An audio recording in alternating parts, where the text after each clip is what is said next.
তো দাদা কিরকম লাগছে বলেন? সব ঠিক আছে। আনলিমিটেড খাবার, সেন্ট ছাড়া মটনটা কিরকম সব সেটা বলেন।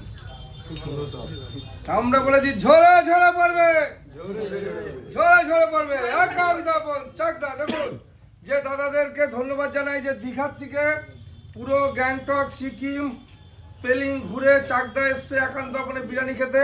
তা আমরা খুব গর্ব মনে করি যে দাদাদের আশীর্বাদে একান্ত আপন সারা দেশ জুড়ে প্রচারিত হয়ে গেছে। আর দাদারা তো সারা দেশে বাইকে করে ঘুরে বেড়ায়, প্রচুর জায়গায় ঘুরেছে। তাই একান্ত আপনের সেই সুস্বাদু বিরিয়ানির টেস্ট নিতে এসছে পুরো সবাই মিলে 10 জন আছে দাদারা, 11 জন পুরো বাইকগুলো সব বাইরে সব দাঁড়িয়ে আছে, সব ট্যুর করে আসলো একান্ত আপনের সেই সুস্বাদু মাটন বিরিয়ানি খেতে। এটাই চাকদা, এটাই একান্ত আপন, ঝরে ঝরে পড়বে, ঝরে ঝরে পড়বে। দাদাদের একটু দেখিয়ে দাও একবার ভালো করে, সবাইকে দেখাও একদম। এই সাইডটা আবার দেখো। ব্যাস।